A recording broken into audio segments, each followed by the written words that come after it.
Hello hello hello hello hello మేము 10 సంవత్సరాల నుంచి వస్తున్నానమ్మా ఇక్కడికి.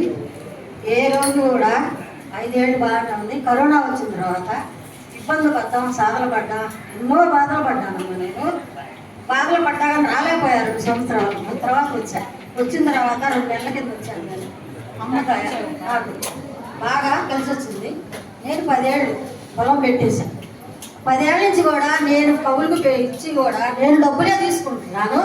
వాళ్ళు మొన్న హరియాణ వారం రోజు వచ్చారు.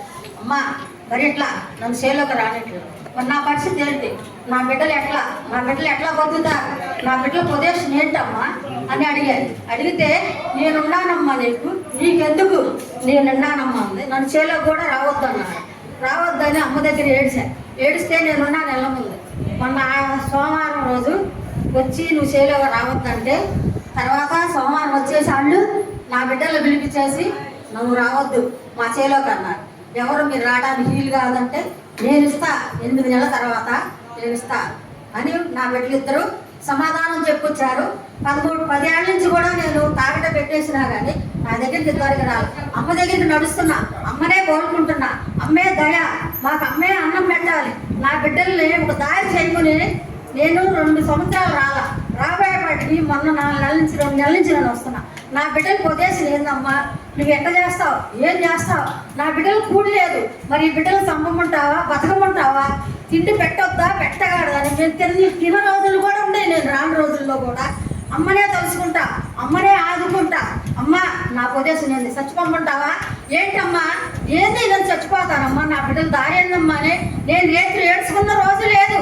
నేర్చుకున్న రోజు కూడా వచ్చి అమ్మా నేనుండా, నీ బిడ్డలకు ఆదరవా, నీ బిడ్డలు నా బిడ్డలు ముందు పోతుండే వెనకమాలు నవ్వుతున్నారు. అమ్మా ఏందమ్మా అంటే నేనుండానుంది. నేను వెళ్ళి ఒక 50,000 అప్పు అడిగినా కానీ ఎవరు నీకేముందని ఇస్తాం, నీకేముందని చేస్తామని నన్ను 10 సంవత్సరాల నుంచి కూడా నాకు 5 పైసలు చోటు పెట్టలా. మొన్న అమ్మ దగ్గరికి వచ్చిన తర్వాత ఎట్లా కలిసి వస్తుందో ఎట్లా చేస్తుందో నేను అమ్మ దగ్గరికి 2 నెలల నుంచి వస్తున్నా. అదే ఇప్పుడు పొలం కూడా 10 ఏళ్ళు నేను పెట్టి నేనే కవులకి ఇచ్చుకుంటున్నా, నేనే చేస్తున్నా. రిజిస్టర్ తాగట పెట్టా. వాళ్ళు నా చేలోకి ఇంతవరకు రాలా. మొన్న వస్తే అమ్మ దగ్గరికి వచ్చి ఏడ్చా, నీకెందుకు నేను ఉండాలని ఒక తావరం ఇచ్చింది. ఆ తావరం తీసుకెళ్ళి నేను చేలో పెట్టేసాను. మొన్న సోమవారం వచ్చారు. వస్తే మీకు 8 నెలల తర్వాత ఇస్తా, మీరు వెళ్ళిపోండి అనగానే నా ఇద్దరు బిడ్డలు వెళ్ళేసి నాకు ఎవరు లేరు, అమ్మే ఉంది, ఆదుకుంది, అమ్మే ఆదుకుంటుంది. 2 బిడ్డలు ఇచ్చింది. నా బిడ్డకు పెళ్లి కూడా చేసింది. ఆ 2 బిడ్డలు ఒక పెద్ద బిడ్డ మొక్కి ఇక్కడే ఏందమ్మా నా పొజిషన్, నా బిడ్డలు దారి లేదు, ఒక్క 3 అడుగుతున్నాడమ్మా నా బిడ్డ. ఆ బిడ్డకి ఏమిస్తావు, చిన్న బిడ్డ అడుగుతున్నాడని నేను చూసుకుంటానమ్మా. నాకు ఇదే సంతోషం. మాకు అమ్మలేందే కూడు లేదు, అమ్మే మాకు కూడు పెట్టింది. నేను 10 ఏళ్ళు వచ్చాను. నా భర్తను కూడా చచ్చిపోయే భర్తను తీసుకొచ్చా ఇక్కడికి.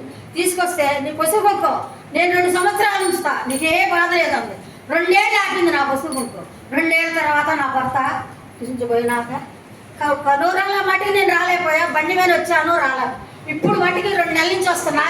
ఎట్టా వస్తున్నాయో ఎట్టా చేస్తున్నాయో నాకే తెలియట్లా.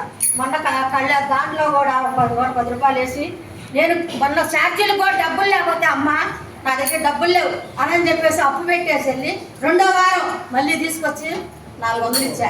అమ్మ నన్ను ఆదుకుంది, అమ్మే మాకు కూడి పెడుతుంది, అమ్మే మాకు దయ చేస్తుంది. మా చుట్టాలు గిట్టాలు కూడా నాకు ఎవరు లేరు. అమ్మ ఒకటే ఆదరవు మాకు, అమ్మే మాకు దయ, అమ్మే మాకు శుభం. జయ అంకమ్మ తల్లి. జయ.